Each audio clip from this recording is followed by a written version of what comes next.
ప్రియమైన దేవుని వారలారా, యేసుక్రీస్తు నామంలో మీ అందరికీ వందనాలు. మనందరికీ తండ్రి అయిన దేవునికి స్తుతులు, స్తోత్రములు, కృతజ్ఞతాస్తుతులు చెల్లించుచున్నాను. ప్రియులారా, హోప్‌వెల్ బైబిల్ అకాడమీ అనే మన ఛానల్ ద్వారా అనేకమైన విషయాలను ప్రకటిస్తున్నాం గనుక మీరందరూ కూడా ఆ అంశాలను వింటూ మీ ఆత్మీయ జీవితాలను అభివృద్ధి చేసుకుంటున్నారని, అవి మీకెంతో మేలుకరంగా ఉన్నాయని మేము విశ్వసిస్తున్నాం. అయితే ఈ ఛానల్ ద్వారా ఇంకా అనేకమైన విషయాలను భవిష్యత్తులో ప్రకటించబోతున్నాము గనుక ఇంకా అనేకులు ఈ ఛానల్ని సబ్స్క్రైబ్ చేసుకోకుండానే వీడియోలను వీక్షిస్తున్నారు గనుక ఈ ఛానల్ని సబ్స్క్రైబ్ చేసుకోమని మిమ్మల్ని మనవి చేసుకుంటున్నాం. అయితే ప్రియులారా, ఈరోజు మనము పరిశుద్ధ గ్రంథము నుండి ధర్మశాస్త్రము అనే శీర్షికలో మనము కొన్ని అంశాలను పరిశీలిస్తూ వస్తూ ఉన్నాం. ఈరోజు అందులో 12వ అంశాన్ని పరిశీలిద్దాం. అందులో యేసుక్రీస్తు చెరనుచెరగా పట్టుకొని పోయిన చెర ఏది అన్న అంశాన్ని మనం ఈరోజు పరిశీలిద్దాం. మనం ప్రార్థన చేసుకుని వాక్య భాగంలోనికి ప్రవేశిద్దాం. పరలోకమందున్న మా తండ్రి, మీకు స్తుతులు స్తోత్రములు తండ్రి. ఇదిగో తండ్రి, మా అందరి జీవితాల్లో మరొక శ్రేష్టమైన దినాన్ని మీరు ఇచ్చారు. మీకు స్తుతులు స్తోత్రములు. ఇదిగో తండ్రి, ఇంతవరకు మీరు మా జీవితాలలో చేసిన ప్రతి మేలును బట్టి మీకే స్తుతులు స్తోత్రములు చెల్లిస్తున్నాము తండ్రి. మీరు ఎక్కల కింద కాచి కాపాడి భద్రపరిచారు. మీకే స్తుతులు స్తోత్రములు. ఇదిగో తండ్రి, ఆత్మ సంబంధమైన సంగతులను ఆత్మ సంబంధమైన సంగతులతోనే సరిపోల్చుకుని తండ్రి, సర్వసత్యమును ఉన్నది ఉన్నట్టుగా గ్రహించి దాన్ని అనుసరించి నీవు నా మహాలోకానికి తండ్రి మేము వచ్చుటకును మాతో అనేకులను తీసుకుని వచ్చే కృపా భాగ్యమును దయచేయమని మా ప్రభువును రక్షకుడును అయిన యేసుక్రీస్తు వారి అతి శ్రేష్టమైన నామంలో అడిగి స్తుతించి వేడుకొనుచున్నాము తండ్రి. ఆమేన్. ప్రియమైన దేవుని వారలారా, మనం ఈరోజు యేసుక్రీస్తు చెరను చెరగా పట్టుకుని పోయిన చెర ఏది అన్న అంశాన్ని పరిశీలన చేద్దాం. అయితే ఈ లేఖన భాగాన్ని మనము ఆలోచిస్తే పరిశుద్ధ గ్రంథంలో ఎఫెసీ పత్రిక 4వ అధ్యాయము 8 నుంచి 10 వచనాలలో ఈ వాక్య భాగం మనకు కనబడుతుంది. అందుచేత ఆయన ఆరోహణమైనప్పుడు చెరను చెరగా పట్టుకుని పోయి మనుషులకు ఈవులను అనుగ్రహించనని చెప్పబడి ఉన్నది. ఆరోహణం ఆయననగా ఆయన భూమి యొక్క క్రింది భాగములకు దిగనని అర్థమిచ్చుచున్నది కదా. దిగినవాడు తానే సమస్తమును నింపునట్లు ఆకాశ మండలములన్నింటికంటే మరి పైకి ఆరోహణమైన వాడునై ఉన్నాడు అని ఇక్కడ మనకు లేఖనం కనబడుతుంది. ఈ లేఖన భాగం ఎవరిని గూర్చి చెబుతుంది, ఏ కాలానికి సంబంధించింది, ఈ ఆయన ఆరోహణమైనప్పుడు అంటే ఎవరు ఆరోహణమైనప్పటి సంగతిని గూర్చి మాట్లాడుతున్నాడు అని మనం ఆలోచిస్తే యేసుక్రీస్తు వారు ఆరోహణమైనప్పటి సందర్భాన్ని గురించి ఇక్కడ పౌలు గారు ప్రస్తావిస్తూ ఉన్నారన్న విషయాన్ని మనం గమనించాలి. అయితే ఈ ఆరోహణం అంటే ఏంటి అని మనం ఆలోచిస్తే ఆరోహణం అనగా పైకి వెళ్ళటము అని అర్థం. అదేవిధంగా అవరోహణము అంటే క్రిందకి దిగటము అన్న అర్థము మనకు సాధారణంగా ఉంది. కాబట్టి ఇక్కడ ఆరోహణమైనప్పుడు చెరను చెరగా పట్టుకుని పోయి మనుషులకు ఈవులను అనుగ్రహించెను అని వ్రాయబడి ఉన్న ఈ లేఖనాన్ని మనం చూస్తున్నాం. యేసుక్రీస్తు ఆరోహణమైనప్పుడు అంటే పైకి వెళ్ళేటప్పుడు ఏం చేశాడు అంటే చెరను చెరగా పట్టుకుని పోయాడు, మనుషులకు ఈవులను అనుగ్రహించాడు అని మనకు లేఖన భాగం అయితే తెలియజేస్తుంది. ఎక్కడున్న మనుషులకు ఈవులను అనుగ్రహించాడు? భూమి మీద ఉన్న మనుషులకా లేక పరదేశులో ఉన్న మనుషులకా అన్న విషయాన్ని కూడా మనం పరిశీలించాలి. ఇంతకీ చెర అంటే ఏంటి, దేనిని గూర్చి ఇక్కడ పౌలు గారు చెర అని వ్రాశారు అన్న విషయాన్ని కూడా మనము పరిశీలించాల్సిన అవసరం ఉంది. పరదేశులో ఉన్న వాళ్ళు చెరలో ఉన్నారా? యేసుక్రీస్తు ఆరోహణమైనప్పుడు చెరను చెరగా పట్టుకుని పోయి మనుషులకు ఈవులను అనుగ్రహించను అన్న ఆ లేఖన భాగంలో ఏ మనుషులకు ఈవులను అనుగ్రహించాడు, అసలు ఈవులంటే ఏంటి, ఈ ఈవులు ఏ ఈవులను ఆయన అనుగ్రహించాడు అన్న ఈ విషయాలన్నింటినీ కూడా మనం పరిశీలించాల్సిన అవసరం ఉంది. అయితే ఎఫెసీ పత్రిక 4వ అధ్యాయం 9వ వచనంలో ఆరోహణం ఆయననగా ఆయన భూమి యొక్క క్రింది భాగములకు దిగనని అర్థం ఇచ్చుచున్నది కదా అని ఇక్కడ మనం చూస్తున్నాం. అంటే ఆయన భూమి యొక్క క్రింది భాగములకు అన్న చోట ఫుట్ నోట్లో మొదట అని వ్రాయబడింది. అంటే మొదట భూమి యొక్క క్రింది భాగాలకు దిగాడు, ఆ తర్వాత ఆయన ఆరోహణమై పైకి వెళ్ళాడు అని ఇక్కడ మనకు అర్థమవుతుంది. అంటే చెరను చెరగా పట్టుకొని పోయిన చెర ఏది అనేది కూడా మనం ఈరోజు తెలుసుకునే ప్రయత్నం చేద్దాం. అయితే ఈ చెరగా పట్టుకుని పోయిన చెరను గూర్చి క్రైస్తవ సమాజంలో ఉన్న అనేకమైన బోధలను మనం పరిశీలిస్తే, యేసుక్రీస్తు పరదేశుకు వెళ్ళి ఆ పరదేశు అనే చెరగా పట్టుకుని పోయాడు. అంటే ఆ పరదేశులో ఉన్న వారికి బోధించి, వారికి బోధ చేసి, ఆ పరదేశులో ఉన్న వారిని చెరగా పట్టుకుని పోయి మూడవ ఆకాశంలో పెట్టేశాడు అనే ఒక బోధ మనకి ఎక్కువగా వినపడుతూ ఉంది. కొంతమంది ఏమో వారిని చెరగా తీసుకుని పోయి పరలోకములో పెట్టేశాడండి అనే బోధలు కూడా చేస్తున్నారు. అయితే యేసుక్రీస్తు చనిపోయి తిరిగి లేచేంత వరకు పరదేశు పాతాళ లోకంలోనే ఉంది గాని, యేసుక్రీస్తు పునరుత్థానము తర్వాత ఆ పరదేశునే చెరగా పట్టుకుని పోయి మూడవ ఆకాశంలో పెట్టేశాడు అని కూడా చాలా మంది బోధిస్తున్నారు. దీనికి ఆధారంగా వారు వాడుకునే లేఖన భాగం ఏంటంటే 2 కొరింథీ పత్రిక 12వ అధ్యాయము 1-4 వచనాలు. అతిశయపడుట నాకు తగదు గాని అతిశయపడవలసి వచ్చినది ప్రభువు దర్శనములను గూర్చియు ప్రత్యక్షతలను గూర్చియు చెప్పుదును. క్రీస్తునందున్న ఒక మనుష్యుని నేను ఎరుగుదును. అతడు 14 సంవత్సరముల క్రిందట మూడవ ఆకాశమునకు కొనిపోబడెను. అతడు శరీరముతో కొనిపోబడెనో నేను ఎరుగను, శరీరము లేక కొనిపోబడెనో నేను ఎరుగను, అది దేవునికే తెలియను. అట్టి మనుష్యుని నేను ఎరుగుదును. అతడు పరదేశులోనికి కొనిపోబడి వచింపశక్యము కాని మాటలు వినెను. ఆ మాటలు మనుషులు పలకకూడదు. అతడు శరీరముతో కొనిపోబడెనో శరీరము లేక కొనిపోబడెనో నేను ఎరుగను, అది దేవునికే తెలియను అని ఇక్కడ పౌలు గారు చెబుతూ ఉన్న సందర్భాన్ని మనం చూస్తున్నాం. అంటే పౌలు గారికి ఒక దర్శనం కలిగింది. ఆ కలిగే సమయానికి పరదేశ్ ఎక్కడుంది అంటే మూడవ ఆకాశంలో ఉంది అని చాలా మంది వాదిస్తున్నారు. అంటే ఆ బోధ చేసేవారంతా మూడవ ఆకాశం అంటే అదే పైనుంది అనుకుంటున్నారు. అసలు బైబిల్ ప్రకారం ఎన్ని ఆకాశాలు ఉన్నాయి అని మనం ఆలోచిస్తే 3 ఆకాశాలను గురించి పరిశుద్ధ గ్రంథం అయితే తెలియజేస్తుంది. ఒకటి మొదటి ఆకాశము, రెండవ ఆకాశము, మూడవ ఆకాశం అనే వ్రాయబడింది తప్ప ఆ తర్వాత 4వ ఆకాశం, 5వ ఆకాశం అని ఎక్కడ కూడా లేఖనాధారం అయితే లేదు. కాబట్టి చెప్పినంత వరకే మనము అక్కడి వరకే ఆలోచిస్తే బాగుంటుంది. కాబట్టి మొదటి ఆకాశం అంటేనేమో పరలోకము, రెండవ ఆకాశం అంటేనేమో భూమి ఉన్న లోకము, దీన్నే మధ్యాకాశం అని కూడా పిలుస్తారు. అదేవిధంగా మూడవ ఆకాశం అంటే అది పాతాళ లోకము అని పరిశుద్ధ గ్రంథం తెలియజేస్తోంది.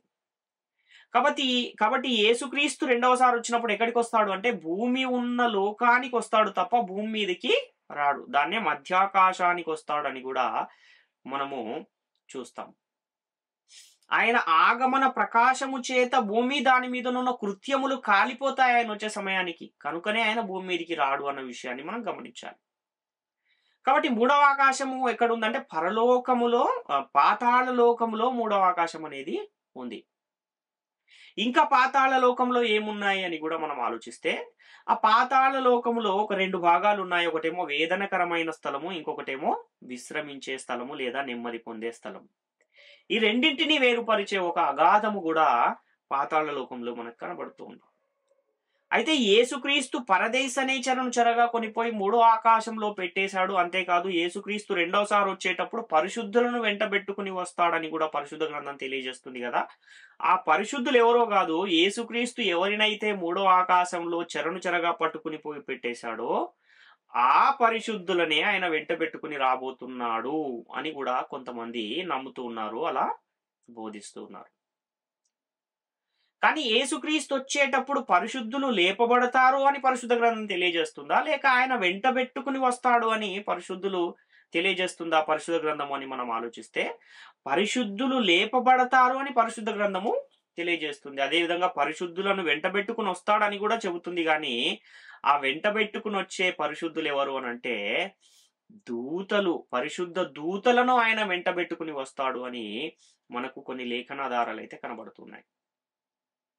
కాబట్టి యేసుక్రీస్తు పరదేశుకు వెళ్లి బోధ చేశాడు అని చెప్పడానికి వారు వాడుకునే లేఖనాలను గనక మనం ఒకసారి పరిశీలిస్తే 1 పేతురు పత్రిక 4వ అధ్యాయం 6వ వచనంలో మృతులు శరీర విషయంలో మానవ రీత్యా తీర్పు పొందునట్లును ఆత్మ విషయములో దేవుని బట్టి జీవించునట్లును వారికి కూడా సువార్త ప్రకటింపబడెను అని ఇక్కడ ఉంది. అంటే ఇక్కడ మృతులకు సువార్త ప్రకటించబడింది అన్నట్టుగా ఈ లేఖనము కనబడుతూ ఉంది. అదేవిధంగా మొదటి పేతురు పత్రిక 3:20 మనం చూస్తే, దేవుని దీర్ఘశాంతం ఇంకా కనిపెట్టుచుండినప్పుడు పూర్వము నోవహు దినములలో ఓడ సిద్ధపరచుచుండగా అవిధేయులైన వారి యొద్దకు, అనగా చెరలో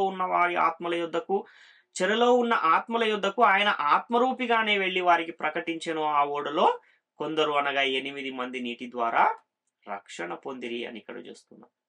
కాబట్టి యేసుక్రీస్తు ఆ పరదేశుకు వెళ్లి అక్కడున్న వారికి సువార్తను ప్రకటించాడు అని చెప్పుకోవడానికి, ఈ మృతులు శరీర విషయంలో మానవరీత్యా తీర్పు పొందినట్లు, ఆత్మ విషయంలో దేవుని బట్టి జీవించినట్లు వారికి కూడా సువార్త ప్రకటించబడిన అని ఉంది. కాబట్టి మృతులకు ఆయన సువార్తను ప్రకటించాడు. మృతులు ఎక్కడ ఉంటారంటే పరదేశులో ఉంటారు కదా అనే ఒక నిర్ధారణకు వచ్చారు. యేసుక్రీస్తు శిలువలో దొంగతో కూడా ఏం చెప్తున్నాడంటే, నేడు నీవు నాతో కూడా పరదేశులో ఉండు అని చెప్పాడు. దొంగతో యేసుక్రీస్తు నీవు నాతో పరదేశులో ఉండు అని చెప్పాడు గనుక ఆయన చనిపోయిన తర్వాత పరదేశుకు వెళ్లి చెరలో ఉన్న ఆత్మలకు సువార్తను ప్రకటించి ఆ తర్వాత వారిని తీసుకుని పరలోకానికి వెళ్ళిపోయాడు, అది 3వ ఆకాశంలో పెట్టేశాడు అని అనేకులు బోధిస్తున్నారు. కానీ పేతురు పత్రికలో ఆయన చెరలో ఉన్న ఆత్మల యుద్ధకు వెళ్లి ప్రకటించను అని మాత్రమే ఉంది, కానీ సువార్త ప్రకటించనని అక్కడ వ్రాయబడలేదు. ఈ 2 సందర్భాలను, ఈ 2 లేఖనాలను మనం పరిశీలిస్తే ఇవి దేనిని గురించి వ్రాయబడ్డాయి, ఏ సందర్భంలో చెప్పబడ్డాయి, యేసుక్రీస్తుకు దీనికి సంబంధం ఉందా అంటే, ఈ లేఖనాలకు అంటే ఆ మానవరీత్యా మృతులు తీర్పు పొందినట్లు వారికి సువార్త ప్రకటించబడెను అన్న ఆ లేఖనానికి యేసుక్రీస్తుకి ఏ సంబంధము లేదు అన్న విషయాన్ని మనం గమనించాలి.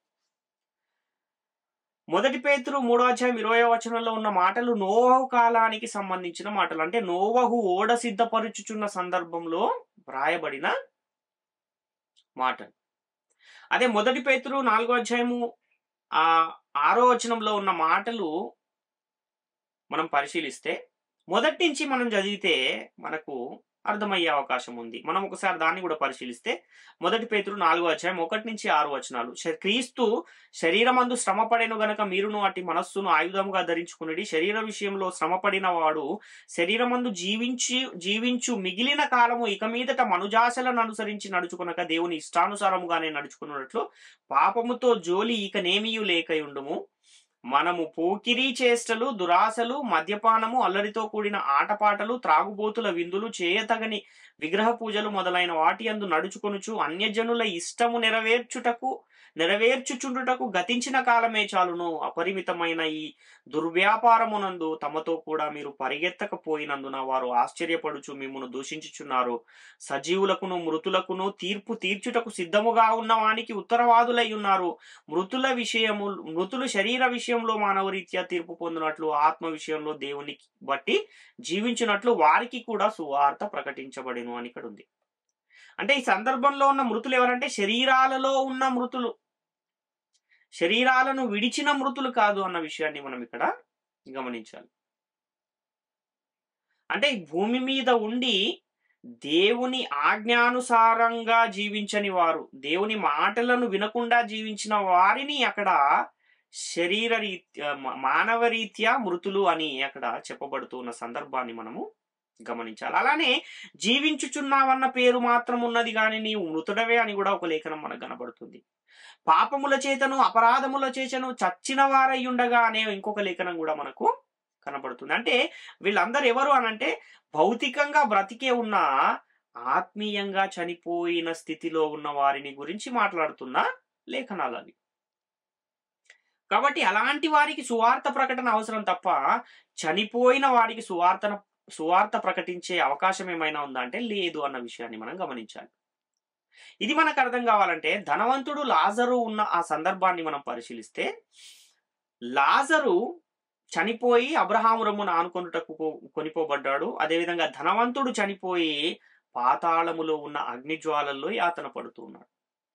అప్పుడు ఆ ధనవంతుడు ఒక చిటికెన వేలితో లాజరును పంపిన దాహమును తీర్చమని అడిగినప్పుడు అది వీలు పడదు అని అబ్రహాము గారు చెప్పినప్పుడు, అట్లయితే నాకు 5 సహోదరులు ఉన్నారు, వారు ఇంకా భూమి మీదనే ఉన్నారు, వారికి ఒకవేళ లాజరు వెళ్ళి చెబితే వాళ్ళు మారు మనసు పొందుతారు, ఒకసారి లాజరును వారి యొద్దకు పంపుము అన్నప్పుడు అబ్రహాము గారు ఏం చెప్తున్నారంటే, లాజరు వెళ్ళే అవకాశం లేదు గాని అక్కడ మోషేయు ప్రవక్తలను ఉన్నారు. వారి మాట విన్న ఎడల వారు రక్షింపబడుదురు తప్ప మృతులలో నుండి ఒకడు వెళ్ళి చెప్తే ఎవరు కూడా వినరు అని అక్కడ అబ్రహాము గారు చెబుతున్న సందర్భాన్ని మనం చూస్తున్నాం. అంటే ఏది చేసినా శరీరములో ఆత్మ ఉన్నంత వరకే చేయాలి తప్ప శరీరమును విడిచి ఆత్మ వెళ్ళిపోయింది అంటే ఇంకా ఏం చేయడానికి కూడా వీలు లేని పరిస్థితి ఉంది అన్న విషయాన్ని అక్కడ అబ్రహాము గారు చెప్పకని చెబుతున్నారు. అలానే నీవు పోవు పాతాళమందు పని అయినను ఉపాయమైనను తెలివి అయినను జ్ఞానమైనను లేదు అని కూడా మనకు ఒక లేఖనం కనబడుతుంది. ప్రసంగి గ్రంథం 9వ అధ్యాయం 10వ వచనంలో, చేయుటకు నీ చేతికి వచ్చిన ఏ పని అయినను నీ శక్తి లోపము లేకుండా చేయుము, నీవు పోవు పాతాళమునందు పని అయినను ఉపాయమైనను తెలివి అయినను జ్ఞానమైనను లేదు అంటున్నాడు. అందుకనే అక్కడికి వెళ్ళిన ధనవంతుడు తన సహోదరులను రక్షించాలని ఒక ఉపాయాన్ని పన్నాడు గాని ఉపాయం వేశాడు గాని అది జరిగిందా అంటే జరగలేదు. అంటే అక్కడికి వెళ్ళిన తర్వాత ఇవేవి కూడా పని చేయవు అన్న విషయాన్ని మనం గమనించాలి. కాబట్టి మరి ఈ విధంగా అనేకమైన బోధలు ఎందుకు వచ్చాయి నేటి సమాజంలో అంటే పరిశీలన అనేది లేకపోవడం వల్ల, పరిశోధన అనేది లేకపోవడం వల్ల, ఆత్మ సంబంధమైన సంగతులతో పరిశీలన చేయకపోవడం వల్ల ఇలాంటి బోధలు అనేకము వచ్చాయి. అంటే భూమి మీద ఉన్న ఒక మానవుని చేత సిద్ధపరచబడిన ఒక గణిత సిద్ధాంతం కానివ్వండి, ఒక ఏదైనా సిద్ధాంతానికి ఒకే సిద్ధాంతానికి రెండు జవాబులు ఉంటాయా అంటే ఉండవు. 1+1 అంటే 2 ఉంటుంది తప్ప ఇక్కడ 2 ఇంకో చోట 3 ఉంటుందా అంటే ఉండదు. అలానే పరిశుద్ధ గ్రంథంలో కూడా ఏదైనా ఒక విషయాన్ని చెబుతున్నారంటే ఒకటే సరైనది ఉంటుంది, మిగిలినవన్నీ సరైనవి కావు. అది కూడా మనము గమనించాల్సిన అవసరం ఉంది. అసలు చెర అంటే ఏంటో ముందు తెలుసుకుంటే ఈ అపోహలు కొంత తొలగిపోయే అవకాశము, తగ్గిపోయే అవకాశం ఉంది. కాబట్టి పరదేశు చెర అని ఎక్కడైనా పరిశుద్ధ గ్రంథములో ఒక్క లేఖనమైనా ఉందా అంటే ఎక్కడా కూడా పరదేశు చెర అన్నట్టుగా లేఖనాలు అయితే కనబడటం లేదు. అసలు చెరలో ఎవరుంటారు? నీతిమంతులు ఉండే అవకాశం ఉందా అంటే నీతిమంతులు ఉండరు. మరి ఎవరుంటారు? అనీతిమంతులు చెరలో ఉంటారు. మరి పరదేశులో ఎవరుంటారు అంటే నీతిమంతులు పరదేశుకు వెళుతూ ఉన్నారు అని మనకు అనేకమైన లేఖనాలు కనబడుతూ ఉన్నాయి. 1 పేతురు పత్రిక 3వ అధ్యాయం 19-20 వచనాల్లో ఆత్మ విషయములో బ్రతికింపబడి పాపముల విషయంలో ఒకసారి శ్రమపడను, దేవుని దీర్ఘశాంతం ఇంకా కనిపెట్టుచుండినప్పుడు పూర్వము నోవహు దినములలో ఓడ సిద్ధపరచుచుండగా అవిధేయులైన వారి యొద్దకు అనగా చెరలో ఉన్న ఆత్మల యొద్దకు ఆయన ఆత్మరూపిగానే వెళ్ళి వారికి ప్రకటించెను. ఆ ఓడలో కొందరు అనగా 8 మంది నీటి ద్వారా రక్షణ పొందిరి అని ఇక్కడ మనం చూస్తున్నాం. అవిధేయులైన వారు అనగా చెరలో ఉన్న ఆత్మలు అంటున్నాడు. అవిధేయులైన వారు మరియు చెరలో ఉన్న ఆత్మల యుద్ధకు అంటున్నాడు. అంటే అవిధేయులైన వారు పరదేశుకు వెళ్తారా అంటే వెళ్ళరు. అవిధేయులు పరదేశులో ఉంటారా అంటే ఉండరు. మరి చెరలో ఉన్నవారు ఎలా ఉంటారు? సంతోషంగా ఉండే పరిస్థితి ఏమైనా ఉందా? విశ్రమించే పరిస్థితి ఏమైనా ఉందా? నెమ్మది పొందే పరిస్థితి ఏమైనా ఉందా అంటే ఉండదు. మరి ఎలా ఉంటారు? వేదన పడుతూ ఉంటారు. అందుకే ధనవంతుడు ఎక్కడికి వెళ్ళాడు? పాతాళ లోకములో ఆయన వెళ్ళి అగ్నిజ్వాలలో యాతన పడుతున్నాడు అని మనకు లూకాసు వార్త 16వ అధ్యాయం 22-23 వచనాలు తెలియజేస్తున్నాయి. అదేవిధంగా లూకాసు వార్త 16వ అధ్యాయం 24-25 వచనాల్లో కూడా మనం చూస్తే నేను ఈ అగ్ని జ్వాలలలో యాతన పడుచున్నానని కేకలు వేసి చెబుతున్నాడు ధనవంతుడు. కానీ లాజరు ఏం చేస్తున్నాడు అక్కడ అంటే లాజరు కష్టమును అనుభవించనని జ్ఞాపకము చేసుకున్నాము, ఇప్పుడైతే వాడు ఇక్కడ నెమ్మది పొందుచున్నాడు, నీవు యాతన పడుచున్నావు. కాబట్టి పరదేశులో ఉన్న పరిస్థితి ఏంటి అంటే నెమ్మది పొందే స్థలం ఒకటి ఉంది, యాతన పడే స్థలం కూడా ఇంకొకటి ఉంది. యేసుక్రీస్తు సిలువలో చనిపోయిన తర్వాత ఎక్కడికి వెళ్ళాడంటే పరదేశుకు వెళ్ళాడు. లూకాసు వార్త 23వ అధ్యాయం 42-43 వచనాలు చూస్తే యేసు ఆయనను చూచి యేసు నీవు నీ రాజ్యములోనికి వచ్చినప్పుడు నన్ను జ్ఞాపకము చేసుకునమనెను. అందుకు ఆయన వానితో నేడు నీవు నాతో కూడా పరదేశులో ఉందో అని నిశ్చయముగా నీతో చెప్పుచున్నాను నేను. కాబట్టి పరదేశ్ అంటే ఏంటంటే విశ్రమించే స్థలముగా ఇక్కడ చెప్పబడుతూ ఉంది. అక్కడ నెమ్మది పొందే స్థలముగా పరదేశును గురించి చెప్పబడుతుంది. ప్రకటన గ్రంథం 6వ అధ్యాయం 9-11 వచనాలు కూడా మనం చూస్తే, ఆయన 5వ ముద్రను విప్పినప్పుడు దేవుని వాక్యము నిమిత్తమును తామిచ్చిన సాక్ష్యము నిమిత్తమును వధింపబడిన వారి ఆత్మలను బలిపీఠము క్రింద చూచి తిని, వారు నాదా సత్యస్వరూపి పరిశుద్ధుడా ఎందాక తీర్పు తీర్చకయు మా రక్తము నిమిత్తము భూనివాసులకు ప్రతిదండన చేయకయు ఉందు అని బిగ్గరగా కేకలు వేసిరి. తెల్లని వస్త్రము వారిలో ప్రతి వానికి ఇయ్యబడెను, మరియు వారి వలనే చంపబడబో వారి సహదాసుల యొక్కయు సహోదరుల యొక్కయు లెక్క పూర్తి అగు వరకు ఇంకా కొంచెము కాలము విశ్రమింపవలెనని వారితో చెప్పబడెను అంటున్నాడు. అంటే ఇక్కడ బలిపీఠము క్రింద అంటే ఏది బలిపీఠము అంటే భూమి అనేది బలిపీఠము. యేసుక్రీస్తు బలైపోయింది ఇక్కడ భూమి మీద, కనుక బలిపీఠం అంటే భూమి క్రింద. పాతాళ లోకం ఎక్కడుంది? భూమి క్రిందనే ఉంది. కాబట్టి ఆ భూమి క్రింద ఉన్న ఆ పాతాళ లోకములో ఎవరున్నారంటే ఈ నీతిమంతులు. అంటే యేసుక్రీస్తు తామిచ్చిన సాక్ష్యము నిమిత్తమును దేవుని వాక్యము నిమిత్తమును వధింపబడిన వారి ఆత్మలు ఎక్కడున్నాయంట? బలిపీఠము క్రింద అంటే భూమి క్రింద ఉన్నాయి అని ఇక్కడ చెబుతున్నారు. మరి వాళ్ళకు వచ్చిన సమాధానం ఏంటి అంటే, మీరు ఇంకా కొంచెము కాలము విశ్రమింపవలెను అంటున్నాడు. అంటే అది విశ్రమించే స్థలముగా మనకు కనబడుతూ ఉంది.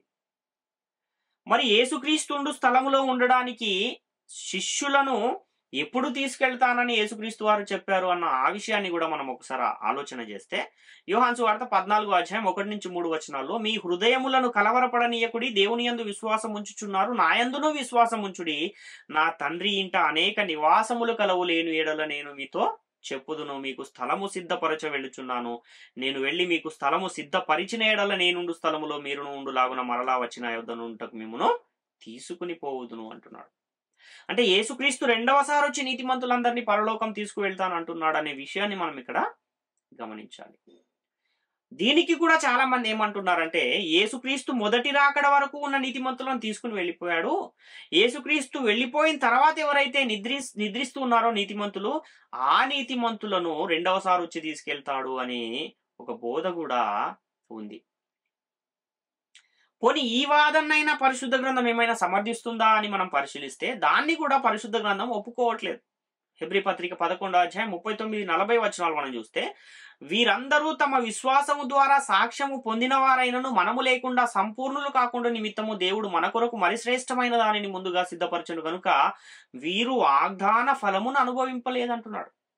అంటే ఈ హెబ్రీ పత్రిక 11వ అధ్యాయం మొదటి నుంచి మనం చదువుకుంటూ వస్తే, హేబెలు అనే నీతిమంతుని మొదలుకుని నీతిమంతులందరినీ ఆయన చెబుతూ అబ్రహాము, దావీదు, మోషే, వీళ్ళందరినీ గురించి చెబుతూ ఆయన ఏమంటున్నాడంటే, చివరికి మనము లేకుండా వీరు సంపూర్ణులు కాకుండా నిమిత్తం ఏం పొందలేదు, వాగ్దాన ఫలమును అనుభవింపలేదు అని చెప్తున్నాడు. అంటే వీరు ఇంకా వెళ్ళలేదు అని చెప్తున్నాడు. ఎక్కడికి? పరలోకానికి. కాబట్టి ఈ పౌలు గారు ఈ మాట హెబ్రీ పత్రికలో ఎప్పుడు రాస్తున్నారు అని అంటే, సుమారుగా 60 క్రీస్తు 60-70 ఆ మధ్యకాలంలో రాస్తున్న పత్రిక ఇది. అంటే దీన్ని బట్టి చూస్తే యేసుక్రీస్తు చెరగా పట్టుకుని పోయింది పరదేశులో ఉన్న నీతిమంతులనే అనొకవేళ అంటే, యేసుక్రీస్తు పరలోకానికి ఆరోహణమైంది ఎప్పుడు అంటే క్రీస్తు 30-33 ఆ ప్రాంతంలో. మరి ఈ పత్రిక రాస్తూ పౌలు గారు ఏం చెబుతున్నారు? మనము లేకుండా వీరింకా నీతిమంతులు సంపూర్ణులు కాకుండా నిమిత్తం వీరింకా వాగ్దాన ఫలాన్ని అనుభవింపలేదు అంటున్నారు. అంటే వీళ్ళు ఇంకా పరలోకానికి వెళ్ళలేదు అని పౌలు గారు ఇక్కడ చెప్తున్నారు. అంటే యేసుక్రీస్తు ఆరోహణమైనప్పుడు చెరగా పట్టుకుని పోయిన చెర పరదేశ్ అయితే కాదు అని మనకి ఇక్కడ అర్థమవుతుంది. మరి యేసుక్రీస్తు పట్టుకుని పోయిన ఆ చెర ఏది అనే దాన్ని మనము పరిశీలిద్దాం. అయితే ప్రథమ ఫలం ఎవరు? మృతులలో నుండి లేచుటలో ప్రథమ ఫలము ఎవరు అని మనం పరిశీలిస్తే, 1 కొరింథీ పత్రిక 15వ అధ్యాయం 20వ వచనంలో, ఇప్పుడైతే నిద్రించిన వారిలో ప్రథమ ఫలముగా క్రీస్తు మృతులలో నుండి లేపబడి ఉన్నాడు అని ఇక్కడ రాయబడింది. ఒకవేళ వీరు చెప్పేది నిజమైతే, ఒకవేళ పరదేశునే చెరగా పట్టుకుని పోయి ఉంటే, ప్రథమ ఫలము క్రీస్తు, ఆయన తనతో పరదేశులో ఉన్న నీతిమంతులందరినీ తీసుకుని పోయాడు అని ఇక్కడ పౌలు గారు రాసి ఉండాలి. కానీ ఆయన అలా రాయట్లేదు. పౌలు గారు ఏం చెప్తున్నారంటే యేసుక్రీస్తు మృతులలో నుండి ప్రథమ ఫలముగా లేచి ఉన్నాడు అని చెబుతున్నాడు. ఆయన వచ్చినప్పుడు అంటే రెండవసారి యేసుక్రీస్తు వచ్చినప్పుడు ఆయన వారు బ్రతికింపబడుదురు అంటున్నాడు. అంటే యేసుక్రీస్తు చనిపోయి సమాధి చేయబడి తిరిగి లేపబడిన తర్వాత ఆయనతో పాటు పరదేశులో ఉన్న వారిని తన వెంట తీసుకుని ఒకవేళ వెళ్ళిపోయాడు అనడానికి పరిశుద్ధ గ్రంథం అయితే ఎంత మాత్రము ఒప్పుకోవట్లేదు. దాన్ని వ్యతిరేకిస్తూ ఉన్న ఒక పరిస్థితిని మనం చూస్తూ ఉన్నాం. యోబు గ్రంథం 14వ అధ్యాయం 10 నుంచి 12 వచనాలు మనం చూస్తే, అయితే నరులు మరణమై కదలలేక పడియుందురు, నరులు ప్రాణము విడిచిన తర్వాత వారు ఏమైపోవుదురు, తటాక జలములు ఎట్లు ఇంకిపోవునది నీరు ఎట్లు ఎండి హరించిపోవునో అలాగుననే నరులు పండుకుని తిరిగి లేవరు, ఆకాశము గతించిపోవు వరకు వారు మేలుకొనరు, ఎవరును వారిని నిద్ర లేపజాలరు అంటున్నారు. అంటే ఈ ఎవరైతే ఈ నరులు ఉన్నారో పండుకుని అంటే చనిపోయిన ఈ నరులు తిరిగి లేవరు. ఎప్పటి వరకు లేవరు అంటే ఆకాశములు గతించిపో వరకు లేవరు అని ఇక్కడ మనం చూస్తున్నాం. అంటే చనిపోయిన వారు ఎక్కడికి వెళ్తారంటే పాతాళ లోకములోని పరదేశుకు. నీతిమంతులు అయితే పరదేశుకు వెళ్తారు, అనీతిమంతులు అయితేనేమో అక్కడ అగ్ని జ్వాలలలో యాతన పడడానికి వెళతారు. ఆ విషయాన్ని మనము లూకాసు వార్త 16వ అధ్యాయంలో చూసాం. కాబట్టి చనిపోయిన తర్వాత నరులు ఏమైపోతారంటే పరదేశుకు వెళ్ళిపోతారు. పరదేశుకు వెళ్ళిన వారు అక్కడ ఏం చేస్తారు అంటే విశ్రమిస్తూ ఉన్నారు, నెమ్మది పొందుతూ ఉన్నారు, పండుకుంటూ ఉన్నారు అని మనకు అర్థమవుతుంది. మరి ఇలా పండుకొనిన వారిని, విశ్రమిస్తున్న వారిని ఎప్పటి వరకు ఎవరు నిద్ర లేపజాలరు అంటే ఆకాశములు గతించిపో వరకు ఎవరు వారిని నిద్ర లేపజాలరు అని పరిశుద్ధ గ్రంథం తెలియజేస్తుంది.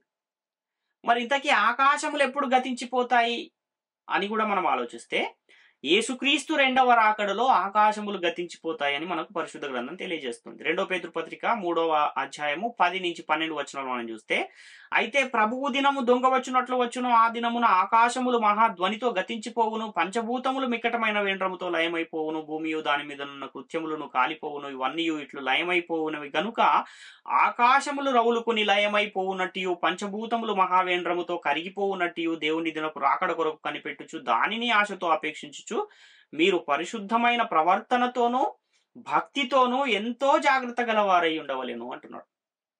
అంటే యేసుక్రీస్తు రెండవసారి వస్తాడు. వచ్చినప్పుడు ఏమైపోతాయి? పంచభూతములు మికటమైన వేంద్రంతో లయమైపోతాయి, ఆకాశములు మహాధ్వనితో గతించిపోతాయి అని చెప్పబడుతుంది. అంటే యేసుక్రీస్తు రెండవ రాకడ వరకు కూడా పరదేశులో ఉన్న నీతిమంతులను ఎవరు కూడా నిద్ర లేపజాలరు అని ఇక్కడ మనకు అర్థమవుతుంది. అంతేకాకుండా అనేకులు నమ్ముతూ ఉన్నట్టుగా, బోధిస్తూ ఉన్నట్టుగా యేసుక్రీస్తు పరదేశుకు వెళ్ళి అక్కడ వారికి బోధిస్తాడు అని గాని, పరదేశులో ఆయన చేయబోవు కార్యాలను గూర్చి గాని, పరదేశులో ఆయన చేయబోయే పరిచర్యను గూర్చి గాని ఎక్కడైనా పరిశుద్ధ గ్రంథంలో ఏమైనా లేఖనాలు ఉన్నాయా అని కూడా మనం ఆలోచిస్తే, ఏమైనా ఎక్కడైనా బైబిల్ గ్రంథం ఏమైనా చెబుతుందా అని మనం పరిశీలిస్తే ఎక్కడ కూడా లేఖనాలు అయితే కనబడట్లేదు. మరి పరిశుద్ధ గ్రంథంలో క్రీస్తును గూర్చి వ్రాయబడిన ప్రవచనాలు, ఆయన ఎక్కడ పరిచర్య చేయడానికి తండ్రి చేత అభిషేకింపబడి ఈ లోకానికి పంపబడ్డాడు అనే విషయాన్ని కూడా మనం ఆలోచించాలి. యేసుక్రీస్తు భూమి మీద జరిగించే పరిచర్యను గూర్చి పరిశుద్ధ గ్రంథం చెబుతుందా, లేక పరదేశులో యేసుక్రీస్తు జరిగించే పరిచర్యను గూర్చి పరిశుద్ధ గ్రంథం చెబుతుందా అని మనం ఆలోచిస్తే, యేసుక్రీస్తు పరదేశులో పరిచర్య చేస్తాడు అని ఎక్కడా కూడా వ్రాయబడలేదు. కానీ భూమి మీద ఆయన చేయబోయే పరిచర్యను గూర్చి ప్రవచనాలు అయితే మనకు పరిశుద్ధ గ్రంథంలో కనబడతాయి. ఇంకోటి ఏంటంటే, పరదేశులో ఉన్నవారు నీతిమంతులు గనుక వాళ్ళు తీర్పు పొందే పరదేశుకు వెళ్ళిపోయారు గనుక వారికి మరలా సువార్త ప్రకటన అవసరం వాళ్ళకు ఉందా అనంటే వాళ్ళకు అవసరము లేదు అన్న విషయాన్ని మనం గమనించాలి. ఎందుకంటే వాళ్ళు భూమి మీద నీతిమంతులుగా తీర్పు పొందిన తర్వాతనే వాళ్ళు ఎక్కడికి వెళ్ళారు? పరదేశుకు వెళ్ళారు. పరదేశుకు వెళ్ళారంటే పరలోకానికి వెళ్ళడానికి అక్కడ వాళ్ళు ఏం ఏం చేస్తూ ఉన్నారు? వెయిట్ చేస్తున్నారు, అక్కడ విశ్రాంతి తీసుకుంటూ ఉన్నారు. ఎలాగైతే ఒక రైల్వే స్టేషన్లో రైలు వచ్చేంత వరకు మనం విశ్రాంతి గదిలో కూర్చునే విధంగానైతే విశ్రాంతి తీసుకుంటూ వెయిట్ చేస్తామో, అదే విధంగా యేసుక్రీస్తు వచ్చేంత వరకు వాళ్ళు పరదేశులో వెయిట్ చేస్తూ ఉన్నారు అన్న విషయాన్ని మనం ఇక్కడ గమనించాలి. ఇంకొక విషయాన్ని కూడా మనం ఒకసారి ఆలోచిస్తే, యేసుక్రీస్తు వారు మరియతో, మగ్దలేని మరియతో ఆయన చనిపోయి తిరిగి లేచిన తర్వాత చెబుతున్న ఒక సందర్భాన్ని మనం ఆలోచించగలిగితే, యోహాను సువార్త 20వ అధ్యాయము 17వ వచనంలో, యేసు ఆమెతో, నేను ఇంకనూ తండ్రి యొద్దకు ఎక్కిపోలేదు గనుక నన్ను ముట్టుకున్న వద్దయితే నా సహోదరుల యొద్దకు వెళ్ళి, నా తండ్రియు మీ తండ్రియు, నా దేవుడును మీ దేవుడు అయిన వాని యొద్దకు ఎక్కిపోవుచున్నానని వారితో చెప్పుము అని మగ్దలేని మరియతో యేసుక్రీస్తు వారు చెప్తున్నారు. ఒకవేళ పరదేశులో ఉన్న నీతిమంతులను కూడా యేసుక్రీస్తు తనతో తీసుకువెళ్ళుంటే, మరియతో మీ తండ్రియు నా తండ్రియు మీ దేవుడును నా దేవుడు నైనవాని యొద్దకు మేము ఎక్కిపోవచ్చున్నాము అని చెప్పేవాడు.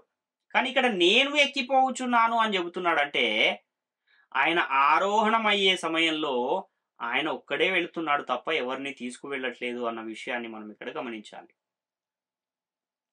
కాబట్టి పరదేశులో ఉన్నవారు యేసుక్రీస్తు రెండవ రాకడలో పరలోకం వెళ్ళడానికి సిద్ధంగా ఉన్నవారు తప్ప, యేసుక్రీస్తు చనిపోయి సమాధి చేయబడి తిరిగి లేచి వెళ్లే సమయంలో ఆయనతో పాటు వెళ్ళిన వారు కాదు అన్న విషయాన్ని మనం ఇక్కడ గమనించాలి.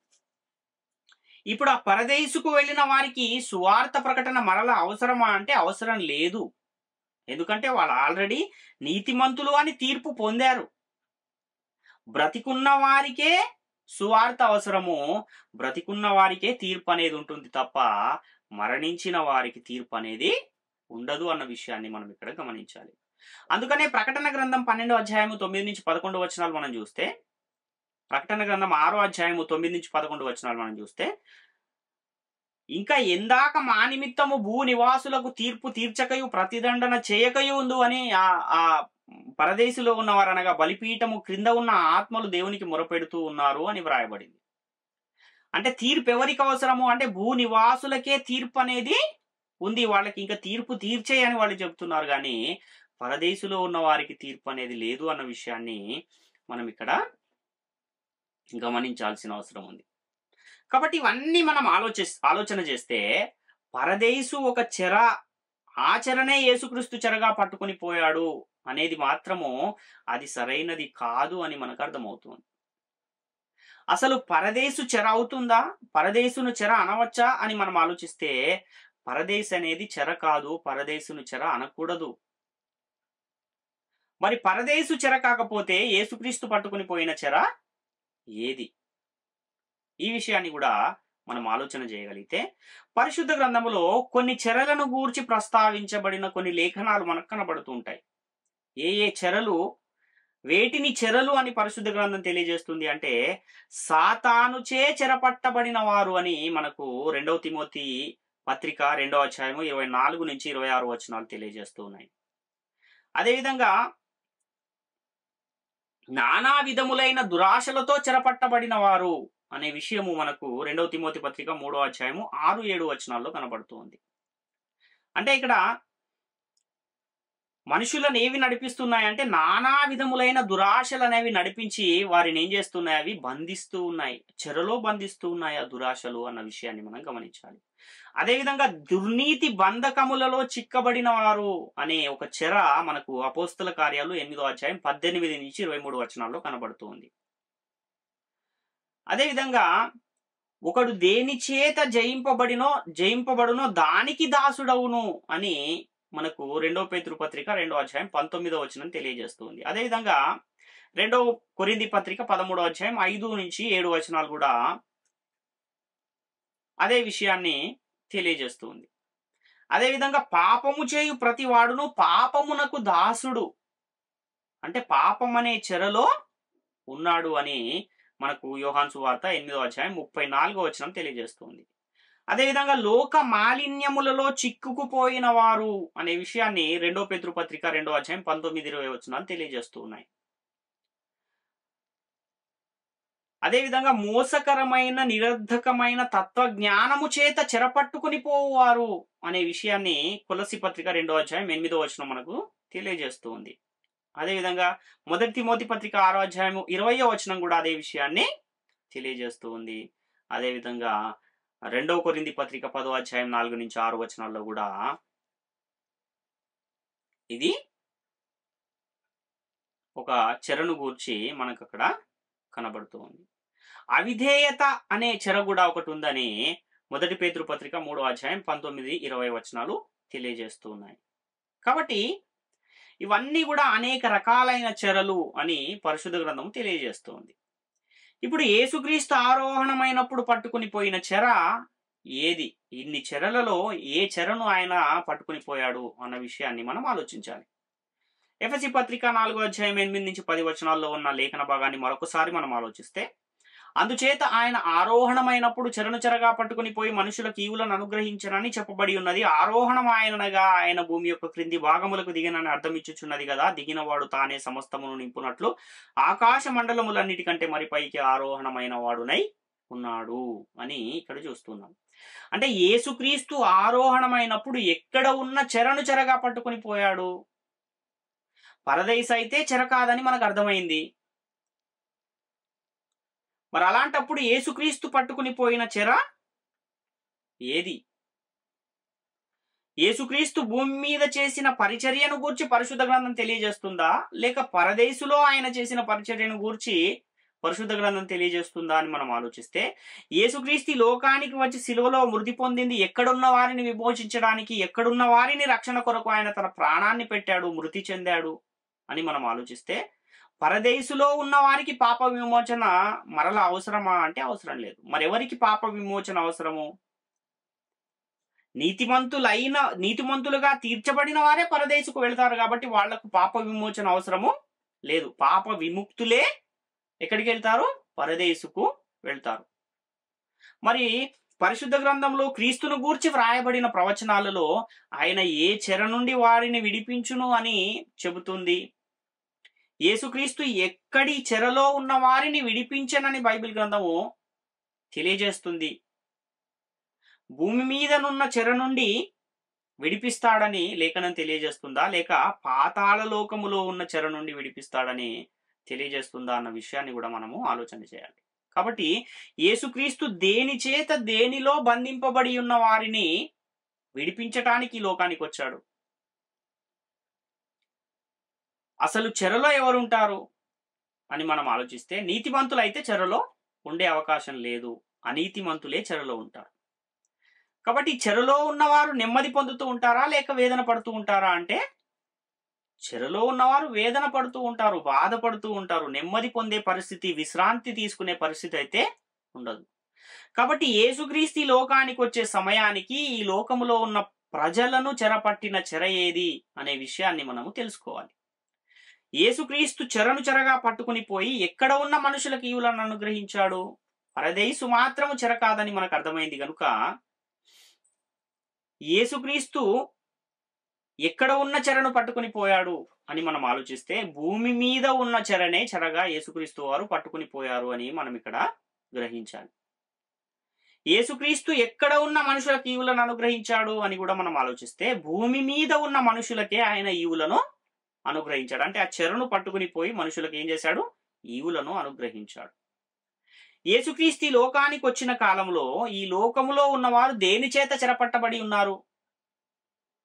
యేసుక్రీస్తు ఏ చెర నుండి వారిని విడిపించాడు అని మనము ఆలోచిస్తే, యేసుక్రీస్తు లోకానికి వచ్చిన కాలంలో ఈ లోకంలో ఉన్నవారు పాపం అనే చెరలో బంధించబడి ఉన్నారు అని పరిశుద్ధ గ్రంథం తెలియజేస్తుంది.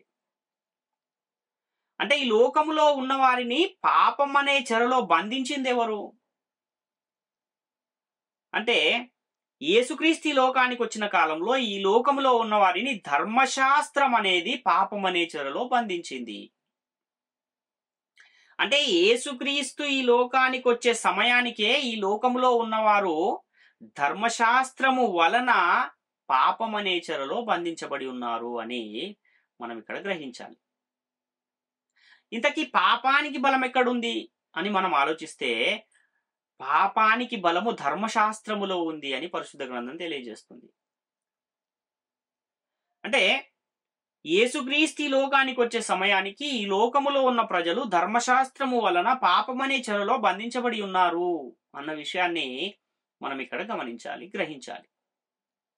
అందుకే యేసుక్రీస్తు ఆరోహణమైనప్పుడు చెరను చెరగా పట్టుకుని పోయి మనుషులకు ఈవులను అనుగ్రహించననే ఈ లేఖనంలో యేసుక్రీస్తు పట్టుకుని పోయిన చెర ఏదో మనకు తెలియాలంటే అసలు యేసుక్రీస్తు ఈ లోకానికి ఎందుకు వచ్చాడు అన్న విషయం మొదట మనకు అర్థం కావాలి. యేసుక్రీస్తు ఎందుకు ఈ లోకానికి వచ్చాడు అని మనం ఆలోచిస్తే ఆయనకున్న అనేకమైన పనులలో ప్రాముఖ్యమైన ఒక పని ఏంటి, దేవుడు ఆయనకి ఇచ్చిన అనేకమైన పనులలో ప్రాముఖ్యమైన పనేంటి అని మనం ఆలోచిస్తే పాపాన్ని తీసివేయడానికి, పాపులను వెదికి రక్షించడానికి ఆయన ఈ లోకానికి వచ్చాడు. ఈ లోకంలో ఉన్నవారు దేని చేత బంధింపబడ్డారంటే పాపము అనే చెరలో బంధించబడి ఉన్నారు అని పరిశుద్ధ గ్రంథం తెలియజేస్తుంది. అసలు పాపం ఈ లోకంలో ఎందుకుంది అని మనం ఆలోచిస్తే ధర్మశాస్త్రం ఉంది గనుక లోకంలో పాపం ఉంది తప్ప ధర్మశాస్త్రము లేని ఎడల పాపము మృతము అని కూడా పరిశుద్ధ గ్రంథం తెలియజేస్తుంది. కాబట్టి యేసుక్రీస్తు లోకంలో పుట్టే సమయానికి ముందే ఇశ్రాయేలీయులకు ధర్మశాస్త్రం అనేది మోషే ద్వారా అనుగ్రహించబడి ఉంది. ధర్మశాస్త్రము లేని ఎడల పాపము మృతము అని పరిశుద్ధ గ్రంథము చాలా స్పష్టంగా తెలియజేస్తుంది. రోమాపత్రిక 5:13 ప్రకారం ఏలయనగా ధర్మశాస్త్రము వచ్చిన దనుక పాపము లోకములో ఉండెను గాని ధర్మశాస్త్రము లేనప్పుడు పాపము ఆరోపించబడదు అంటున్నాడు. అదేవిధంగా రోమాపత్రిక 4:15 కూడా మనం చూస్తే ఏలయనగా ధర్మశాస్త్రము ఉగ్రతను పుట్టించును, ధర్మశాస్త్రము లేని ఎడల అతిక్రమమును లేకపోవును. అదేవిధంగా రోమాపత్రిక 7:8-9 మనం చూస్తే అయితే పాపము ఆజ్ఞను హేతువు చేసుకుని సకల విధములైన దురాశలను నయందు పుట్టించను, ధర్మశాస్త్రము లేనప్పుడు పాపము మృతము. ఒకప్పుడు నేను ధర్మశాస్త్రము లేకుండా జీవించుచుంటిని గాని ఆజ్ఞ వచ్చినప్పుడు పాపమునకు మరలా జీవం వచ్చను, నేనైతే చనిపోతిని అంటున్నాడు. అంటే ధర్మశాస్త్రం ఉంది గనుకనే పాపానికి ఏమొచ్చింది, బలం అనేది వచ్చింది.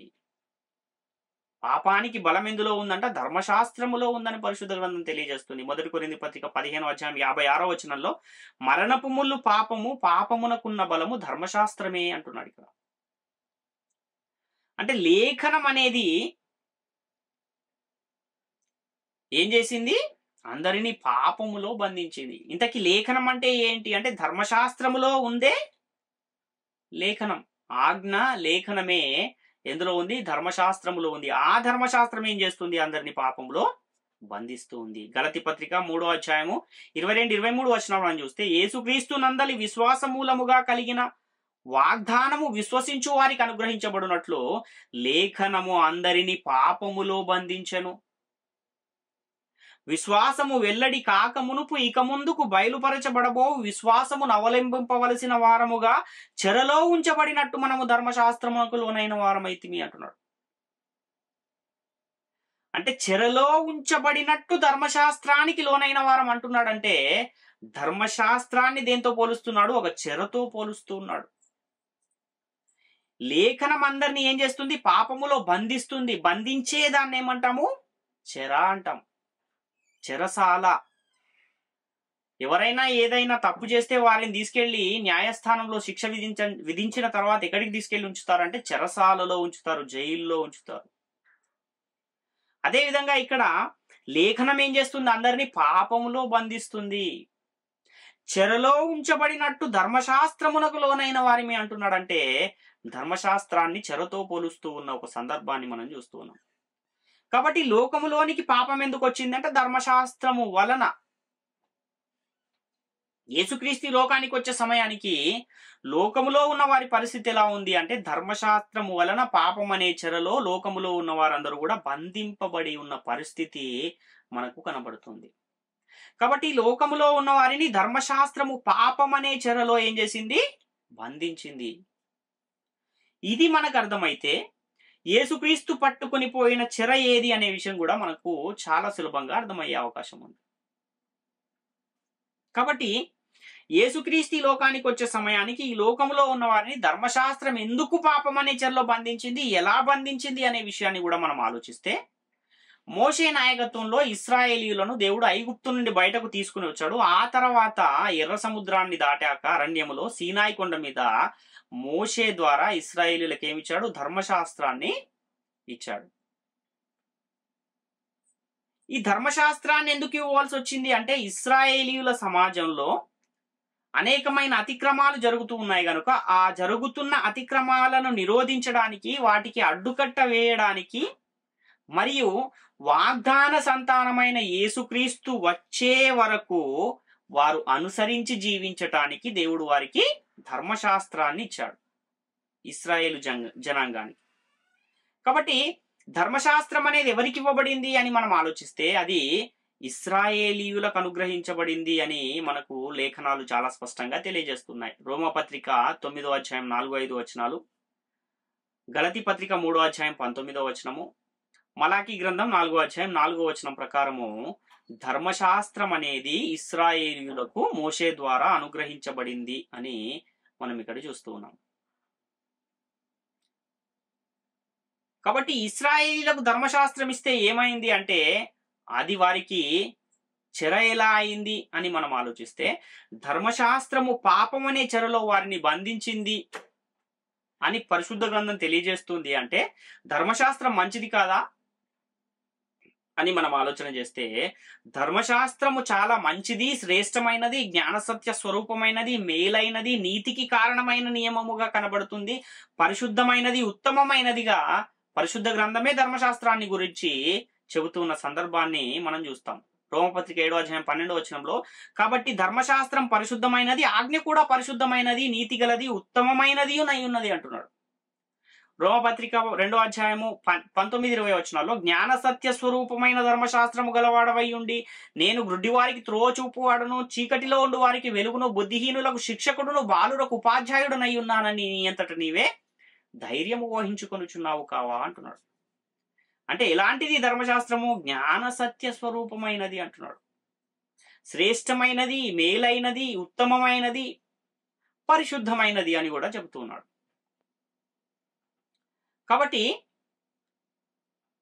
ఈ ధర్మశాస్త్రము, ఇంత మేలైన ధర్మశాస్త్రాన్ని, ఉత్తమమైన ధర్మశాస్త్రాన్ని అనుసరించి జీవించువారు ఆ దాని వలననే జీవించువారై ఉన్నారు. అదేవిధంగా ధర్మానుకూలముగా ఒకవేళ ధర్మశాస్త్రాన్ని అనుసరిస్తే అది మంచిది, మేలైనదే. కానీ ఆ ధర్మశాస్త్రాన్ని ఒకవేళ అతిక్రమిస్తే అది వారిని ఏం చేస్తుంది? బంధిస్తుంది. అది వారిని శాపగ్రస్తులుగా తీర్పు తీరుస్తుంది అని పరిశుద్ధ గ్రంథం తెలియజేస్తుంది. ధర్మశాస్త్రాన్ని అనుసరించేవారేమో నీతిమంతులుగా తీర్చబడుతూ ఉన్నారు, దాన్ని అతిక్రమించేవారేమో శాపగ్రస్తులుగా తీర్చబడుతూ ఉన్నారు. ధర్మశాస్త్రాన్ని అనుసరించేవారు నీతిమంతులుగా తీర్చబడతారని మనకు రోమపత్రిక 2వ అధ్యాయం 13వ వచనం, లేవియ కాండం 18వ అధ్యాయం 5వ వచనం, మొదటి తిమోతి పత్రిక 1వ అధ్యాయం 11వ వచనము తెలియజేస్తున్నాయి.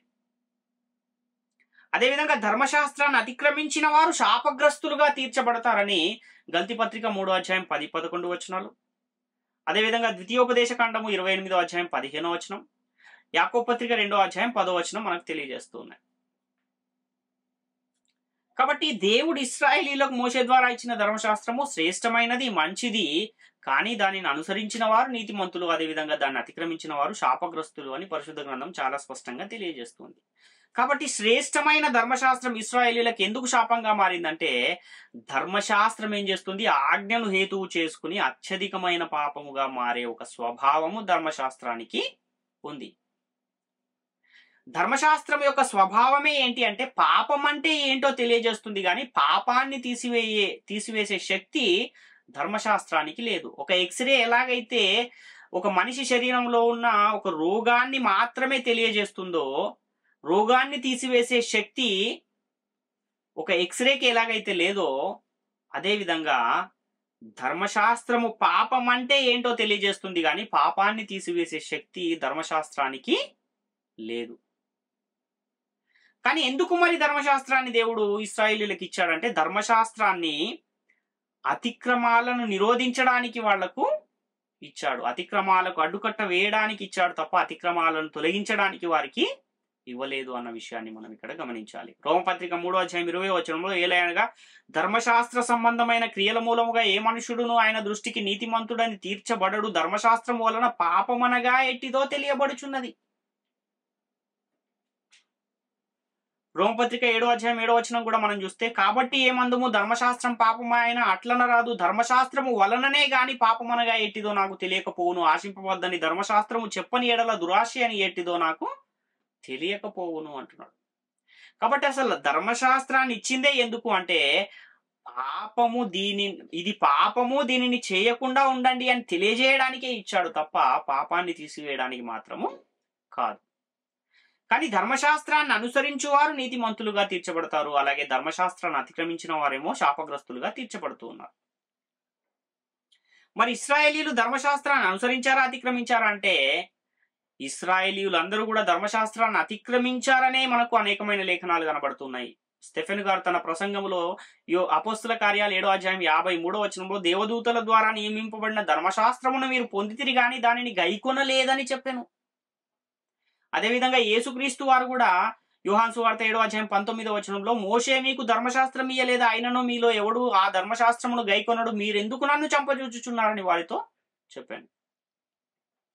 గల్తీ పత్రిక 6:13 కూడా మనం చూస్తే, అయితే వారు సున్నతి పొందిన వారైనను ధర్మశాస్త్రం ఆచరింపరు, తాము శరీర విషయమందు అతిశయించు నిమిత్తము మీరు సున్నతి పొందవలెనని కోరుచున్నారు. సున్నతి పొందారు కానీ ఏం చేయట్లేదు, ధర్మశాస్త్రాన్ని ఆచరించరు అని ఇక్కడ చాలా స్పష్టంగా తెలియజేస్తుంది. కాబట్టి ఇశ్రాయేలీయులు ధర్మశాస్త్రాన్ని అతిక్రమించి పాపులుగా తీర్చబడ్డారు గనుకనే లేఖనం ఏం చేసింది, అందరినీ పాపములో బంధించింది. యేసుక్రీస్తు ఈ లోకానికి వచ్చే సమయానికి ఈ లోకములో ఉన్న ప్రజలు దేని చేత చెరపట్టబడి ఉన్నారు, దేని చేత బంధించబడి ఉన్నారంటే, ధర్మశాస్త్రం అనే చెరలో వారు బంధించబడి ఉన్నారు. పాపము వలన ధర్మశాస్త్రం అనే చెరలో బంధించబడి ఉన్నారు.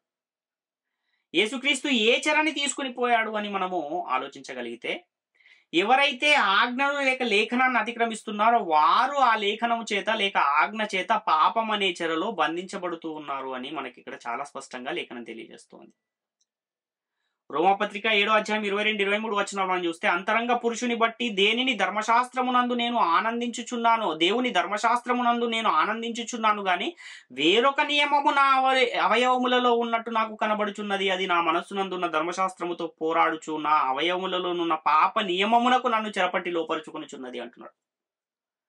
అంటే ఇక్కడ వేరొక నియమము ధర్మశాస్త్రముతో పోరాడుచున్నది అంటున్నాడు. ఆ పోరాడే క్రమంలో ధర్మశాస్త్రానికి ఒకవేళ లోబడితే నీతిమంతులుగా తీర్చబడతారు, కానీ ఒకవేళ మనుషులలో ఉన్న వేరొక నియమానికి గనక లోబడితే ధర్మశాస్త్రాన్ని అతిక్రమించిన వారై ధర్మశాస్త్రము పాప నియమమునకు చెరపట్టి పాపం అనే చెరలో బంధిస్తుంది అన్న విషయాన్ని ఇక్కడ చాలా స్పష్టంగా మనకు తెలియజేస్తుంది.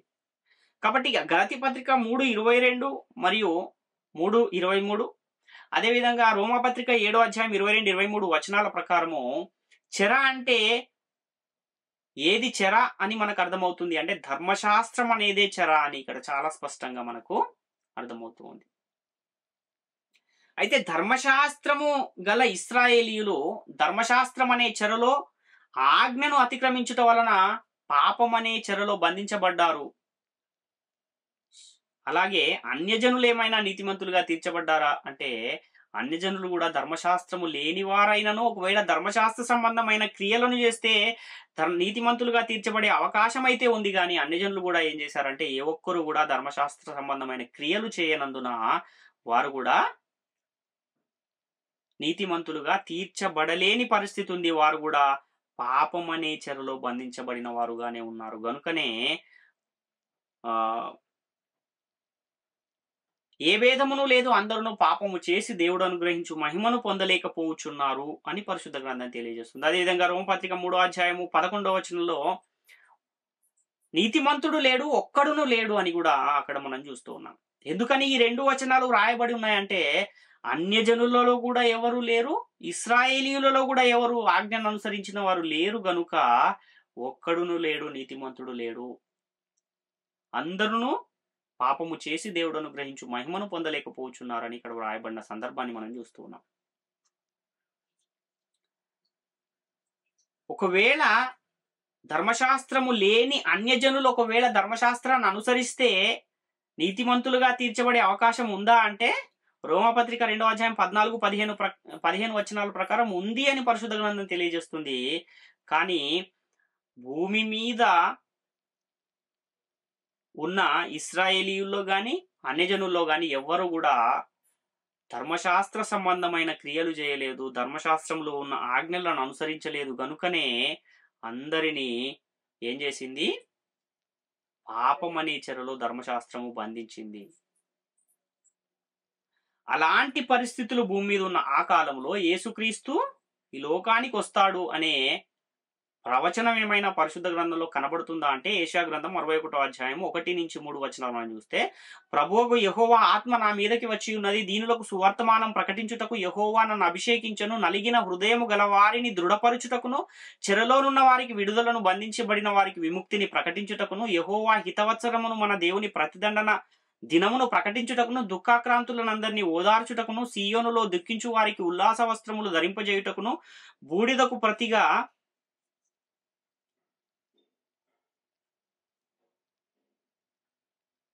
పూదండను, దుఃఖమునకు ప్రతిగా ఆనంద తైలమును, భారభరితమైన ఆత్మకు ప్రతిగా స్తుతి వస్త్రమును వారికి ఇచ్చుటకును ఆయన నన్ను పంపి ఉన్నాడు. యెహోవా తన్ను మహిమపరుచుకున్నట్లు నీతి అను మస్తకీ వృక్షములన్నీయు యెహోవా నాటిన చెట్లనియు వారికి పేరు పెట్టబడును అని ఇక్కడ ఒక ప్రవచనం మనకు కనబడుతుంది.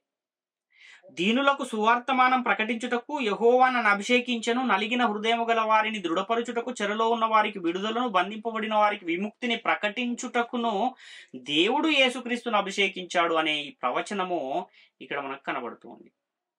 మరి చాలా మంది ఏమంటున్నారు?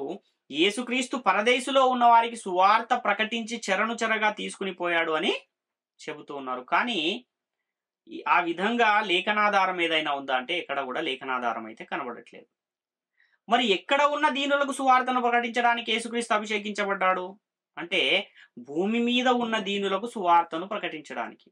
ఎక్కడ చెరలో ఉన్న వారికి విడుదలను, విముక్తిని ప్రకటించడానికి యేసుక్రీస్తు పంపబడ్డాడు అని మనం ఆలోచిస్తే, అభిషేకించి పంపబడ్డాడు అని మనం ఆలోచిస్తే, భూమి మీద పాపం అనే చెరలో ఉన్న వారికి విడుదలను మరియు భూమి మీద బంధింపబడి ఉన్న వారికి విముక్తిని ప్రకటించుటకు యేసుక్రీస్తు అభిషేకింపబడి ఈ లోకానికి పంపబడ్డాడు.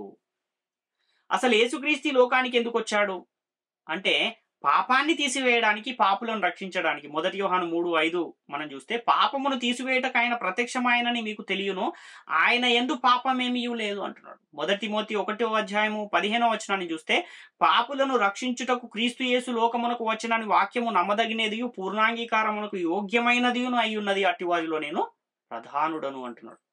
అదేవిధంగా మత్తయి సువార్త 1వ అధ్యాయం 21వ వచనాన్ని కూడా మనం చూస్తే, తన ప్రజలను వారి పాపముల నుండి ఆయనే రక్షించును గనక ఆయనకు యేసు అని పేరు పెట్టుదు అని.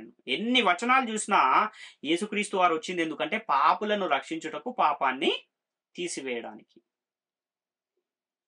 కాబట్టి యేసుక్రీస్తు లోకానికి వచ్చి ఏం చేయాలి అంటే పాపులను రక్షించాలి, పాపాన్ని తీసివేయాలి, చెరలో ఉన్న వారికి విడుదల కలగజేయాలి, బంధింపబడి ఉన్న వారిని విమోచించాలి.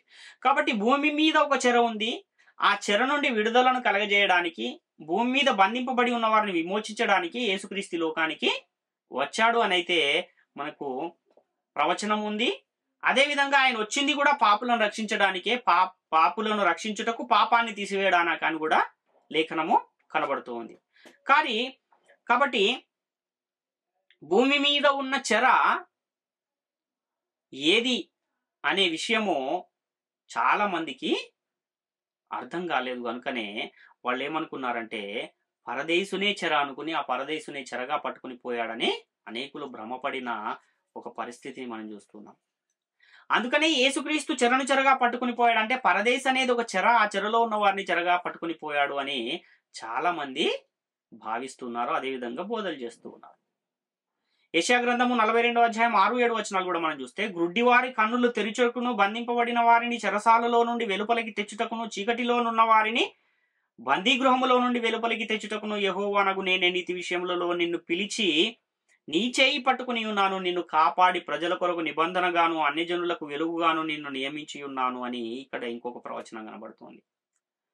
కాబట్టి ఇక్కడ బంధింపబడిన వారిని చెరసాలలో నుండి వెలుపలికి తెచ్చుటకు, చీకటిలో నివసించు వారిని బందీగృహముల నుండి వెలుపలికి తెచ్చుటకు, ప్రజల కొరకు నిబంధనగాను అన్ని జనులకు వెలుగుగాను నిన్ను నియమించి ఉన్నారనే ఈ ప్రవచనము ఇక్కడ మనకు కనబడుతుంది. కాబట్టి యేసుక్రీస్తు ఈ లోకానికి వచ్చింది ఎందుకంటే పాపాన్ని తీసివేయడానికే వచ్చాడు, పాపులను వెదికి రక్షించడానికే వచ్చాడు, అపవాది క్రియలను లయపరచడానికే వచ్చాడని కూడా లేఖనాలు చెబుతున్నాయి.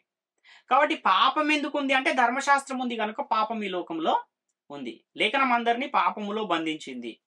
చెరలో ఉన్న వారిని విడిపించడానికి, బంధింపబడిన వారిని విమోచించడానికి దేవుని కుమారుడు రాబోతున్నాడనే లేఖనము లేదా ప్రవచనము ఉంది కనుక బాప్తిస్మం ఇచ్చి యోహాను కూడా ఏమనుకున్నాడంటే దేవుని కుమారుడు వచ్చి చెరలో ఉన్న వారిని విడిపిస్తాడు మరియు బంధింపబడి ఉన్న వారిని విమోచిస్తాడని ప్రవచనం ఉంది కనుక నేను చెరలో బంధింపబడి ఉన్నాను, ఇంకా యేసుక్రీస్తు నన్ను విడిపించడానికి రాలేదేంటి, ఇంతకీ రాబోవాడు ఆయనేనా కాదా అన్న ఒక సందేహాన్ని ఆయన వెలిబుచ్చి తన శిష్యులను యేసుక్రీస్తు యొద్దకు పంపించాడు. రాబోవాడు నీవేనా కాదా అని అడగడానికి పంపించిన ఒక పరిస్థితిని మనం చూస్తున్నాం. కానీ అదే యోహాను గారు ఆ చెరలో వేయబడక మునుపు ఈయనే దేవుని కుమారుడు అని సాక్ష్యం ఇచ్చిన ఒక సందర్భాన్ని కూడా మనము చూస్తున్నాం. పుట్టినది మొదలుకొని పరిశుద్ధాత్మతో నిండిన వాడైన బాప్తిసం ఇచ్చి యోహానే వాక్యం విషయంలో అక్కడ ఉన్నది ఒకటైతే దాన్ని వేరే విధంగా అర్థం చేసుకుంటే, మరి నేటి కాలంలో కూడా యేసుక్రీస్తు చెరగా పట్టుకుని పోయాడనే ఆలేఖనాన్ని తప్పుగా అర్థం చేసుకోవడంలో ఎంత మాత్రము కూడా ఏం లేదు, అతిశయోక్తి లేదు అని మనం గమనించాలి. కాబట్టి అక్కడ ఉన్న లేఖనము ఒకటి చెప్తే ఇంకొకటి దానికి మన అభిప్రాయాన్ని జోడించి ఒకవేళ గనక చెబితే అది ఆత్మ సంబంధమైన సంగతులను ఆత్మ సంబంధమైన సంగతులతో సరిపోల్చడం కాదు అన్న విషయాన్ని మనం గమనించాలి. కాబట్టి ఇలాంటి బోధలు అనేకము మనకు క్రైస్తవ సమాజంలో కనబడుతున్నాయి. అందులో ఒకటి యేసుక్రీస్తు ఆరోహణమైనప్పుడు చెరగా పట్టుకుని పోయిన చెర ఏదో కాదు, అది పరదేశు అని ప్రకటించే ఒక బోధ. కానీ అది సరైనదా అంటే అది సరైనది కాదు అన్న విషయాన్ని మనం గమనించాలి. పరదేశులో ఉన్నవారు ఏం చేస్తున్నారంటే విశ్రాంతి పొందుతున్నారు. విశ్రాంతి పొందే ప్రదేశాన్ని చెరనొచ్చా అంటే అనకూడదు. బానిసలుగా ఉండే ప్రదేశము, ఆంక్షలు గలే ప్రదేశము చెర అవుతుంది, కానీ బాధలు లేని ప్రదేశము, నీతిమంతులుగా ఉన్న ప్రదేశము, విశ్రమించే ప్రదేశము, నెమ్మది పొందే ప్రదేశము చెర అయ్యే అవకాశమే లేదు అన్న విషయాన్ని మనము గమనించాలి. కాబట్టి యెషయా గ్రంథం 61వ అధ్యాయము 1-3 వచనాలలో ఉన్న ప్రవచనము ఎవరిలో నెరవేరిందని పరిశుద్ధ గ్రంథం తెలియజేస్తుందో ఆ విషయాన్ని కూడా మనం ఒకసారి ఆలోచిస్తే లూకా సువార్త 4వ అధ్యాయము 16-21 వచనాల్లో, తరువాత ఆయన తాను పెరిగిన నజరేతుకు వచ్చెను, తన వాడుక చొప్పున విశ్రాంతి దినమందు సమాజ మందిరములోనికి వెళ్లి చదువుటకై నిల్చుండగా ప్రవక్త అయిన యెషయా గ్రంథం ఆయన చేతికి ఇయ్యబడెను. ఆయన గ్రంథం విప్పగా, ప్రభువు ఆత్మ నా మీద ఉన్నది, బీదలకు సువార్త ప్రకటించుటకై ఆయన నన్ను అభిషేకించెను, చెరలోనున్న వారికి విడుదల, గుడ్డి వారికి చూపును ప్రకటించుటకును, నలిగిన వారిని విడిపించుటకును, ప్రభువు హితవత్సరం ప్రకటించుటకును ఆయన నన్ను పంపి ఉన్నాడని వ్రాయబడిన చోటు ఆయనకు దొరికెను. ఆయన గ్రంథము చుట్టి పరిచారకునికి ఇచ్చి కూర్చుండెను. సమాజ మందిరంలో ఉన్న వారందరూ ఆయనను తేరి చూడగా, ఆయన నేడు మీ వినికిడిలో ఈ లేఖనము నెరవేరినదని వారితో చెప్పసాగెను అంటున్నాడు. నేడు మీ వినికిడిలో ఈ లేఖనము నెరవేరింది అని యేసుక్రీస్తు చెబుతున్నాడు. అంటే యేసుక్రీస్తు భూమి మీద ఉన్న ప్రజలతో సమాజ మందిరములో నేడు మీ వినికిడిలో ఈ లేఖనం నెరవేరింది అంటుంటే, ఆ లేఖనాన్ని అపార్థం చేసుకుని అనేకులు యేసుక్రీస్తు పరదేశుకు వెళ్లి అక్కడ సువార్తను ప్రకటించి వారిని చెరగా పట్టుకుని పోయాడని దానికి తప్పుడు జోష్యాలను చెబుతూ ఉన్న ఒక సందర్భాన్ని మనం చూస్తూ ఉన్నాం. కాబట్టి యేసుక్రీస్తు వారు భూమి మీద ఉన్నప్పుడే ఏం జరుగుతూ ఉంది అంటే ఆయన చెరలో ఉన్న వారిని విడిపిస్తూ ఉన్నాడు. అదేవిధంగా బీదలకు సువార్తను ప్రకటిస్తూ ఉన్నాడు. బందీ గృహంలో ఉన్న వారికి విముక్తిని ప్రకటిస్తున్నాడు. అంటే ఇవి ఎలాంటి చెర, ఎలాంటి బందీ గృహాలంటే పాపమనే చెర. అపరాధముల చేత, పాపముల చేత చచ్చిన వారిని ఆ చెర నుండి బయటికి తీసుకుని వస్తున్న ఒక చెరను గూర్చి ఇక్కడ వ్రాయబడుతూ ఉంది అన్న విషయాన్ని మనం ఇక్కడ గమనించాలి. ఇంతకీ యేసుక్రీస్తు చెరలో ఉన్న వారిని విడిపించాడా అంటే ఎస్, విడిపించాడు. గల్తీ పత్రిక 4:4-5 చూస్తే, అయితే కాలము పరిపూర్ణమైనప్పుడు దేవుడు తన కుమారుని పంపెను, ఆయన స్త్రీ యందు పుట్టి మనము దత్తపుత్రులము కావాలనని ధర్మశాస్త్రమునకు లోబడి ఉన్న వారిని విమోచించుటకై ధర్మశాస్త్రమునకు లోబడిన వాడు ఆయన వచ్చిందే ధర్మశాస్త్రానికి ఎవరైతే లోబడి ఉన్నారో వాళ్ళని విమోచించడానికి వచ్చాడు అన్న విషయాన్ని మనం ఇక్కడ గమనించాలి. గల్తీ పత్రిక 3:13-14 కూడా మనం చూస్తే, ఆత్మను గూర్చిన వాగ్దానము విశ్వాసము వలన మనకు లభించినట్లు అబ్రహాము పొందిన ఆశీర్వచనము క్రీస్తు యేసు ద్వారా అన్యజనులకు కలుగుటకై క్రీస్తు మన కోసము శాపమై మనలను ధర్మశాస్త్రము యొక్క శాపము నుండి విమోచించెను. ఇందును గూర్చి మాను మీద వ్రేలాడిన ప్రతివాడును శాపగ్రస్తుడని వ్రాయబడినది. ఆయన ఎవరి కోసం శాపమయ్యాడంటే మన కోసము. ఎందుకు మన కోసము అని ఇక్కడ చెప్పబడుతుంది అంటే, ఇది ఎవరి విషయంలో? ఇశ్రాయేలీలు, యూదుల విషయంలో చెప్పబడుతూ ఉన్నమాట. ధర్మశాస్త్రానికి లోబడి ఉన్న వారిని విమోచించడానికి, ధర్మశాస్త్రం అనే చెరలో బంధించబడి ఉన్న వారిని ఆయన విమోచించడానికి, ఆ శాపము నుండి విమోచించడానికి ఆయన ధర్మశాస్త్రానికి లోబడిన వాడయ్యాడు అని ఇక్కడ చాలా స్పష్టంగా తెలియజేయబడుతుంది. కాబట్టి ధర్మశాస్త్రము వలన బంధింపబడిన వారిని విమోచించడానికి యేసుక్రీస్తు ధర్మశాస్త్రానికి లోబడిన వాడై ధర్మశాస్త్రాన్ని సంపూర్ణముగా అనుసరించి సిలువలో దాన్ని కొట్టివేశాడు. కొట్టివేసిన ఆ ధర్మశాస్త్రాన్నే ఆయన చెరగా పట్టుకుని పోయాడు అన్న విషయాన్ని మనం ఇక్కడ గమనించాలి. కాబట్టి ధర్మశాస్త్రాన్ని సిలువలో కొట్టివేయటం ద్వారా ధర్మశాస్త్రం వలన కలిగిన పాపం అనే చెరనే ఏం చేశాడు? ఆయన చెరగా పట్టుకుని పోయాడు. ఇంతకీ యేసుక్రీస్తు పట్టుకుని పోయిన చెర ఏది అంటే, ధర్మశాస్త్రం అనే చెరను చెరగా యేసుక్రీస్తు పట్టుకుని పోయి మనుషులకు ఈవులను అనుగ్రహించాడు అన్న విషయాన్ని మనం ఇక్కడ చాలా స్పష్టంగా గమనించు వారమై ఉన్నాం. ఈ విషయము మనకు అర్థం కావడానికి ఇన్ని విషయాలను మనం పరిశీలిస్తే గాని మనకు అర్థమయ్యే పరిస్థితి లేదు. కాబట్టి ప్రియులారా, గమనించండి, గ్రహించండి, సత్యాన్ని అర్థం చేసుకుని ఆ సర్వసత్యాన్ని అనుసరిస్తూ మీ ఆత్మీయ జీవితాలను ఏం చేసుకోండి? దేవునిలో మీరు వాటిని అభివృద్ధి చేసుకోండి అని మిమ్మల్ని వేడుకొనుచున్నాం. ఎందుకంటే ఆత్మ సంబంధమైన సంగతులతోనే సరిచూచు ఆత్మ నేర్పు జ్ఞానముతో బోధించు వారమై మనం ఉండాలి. అప్పుడే మనము సత్యవాక్యాన్ని సరిగా ఉపదేశించు వారముగా మనల్ని మనము దేవుని ఎదుట కనపరుచుకోగలము అన్న విషయాన్ని కూడా గమనించాలి.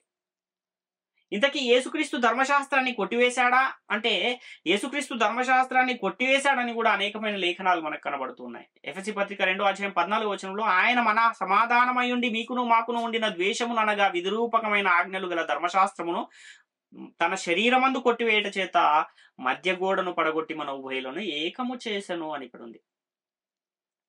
2 కొరింథీ పత్రిక 3:14 కూడా చూస్తే, మరియు వారి మనసులు కఠినములాయను గనక నేటి వరకు పాత నిబంధన చదవబడినప్పుడు అది క్రీస్తునందు కొట్టివేయబడినని వారికి తీటపరచబడక ఆ ముసుగే నిలిచి ఉన్నది అనండి. రోమపత్రిక 10:4 కూడా చూస్తే, విశ్వసించు ప్రతి వానికి నీతి కలుగుటకై క్రీస్తు ధర్మశాస్త్రమునకు సమాప్తి అయి ఉన్నాడు అని ఇక్కడ రాయబడింది.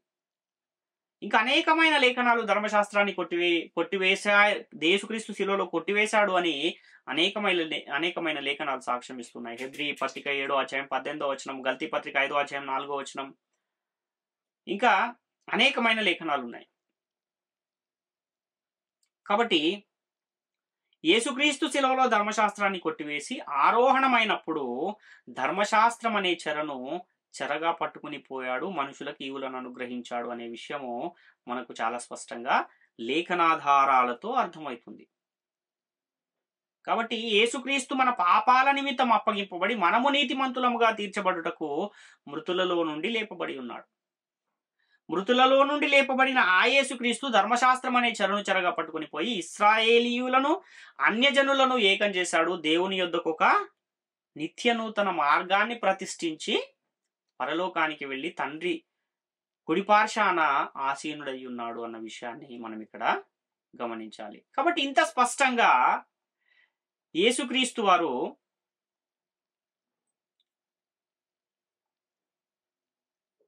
చెరలో ఉన్న వారిని విడిపించడానికి ఆయన వచ్చాడు అనే ఆ ప్రవచనం ఉంది. ఆ ప్రవచన నెరవేర్పు కూడా మనకు కనబడుతూ ఉంది.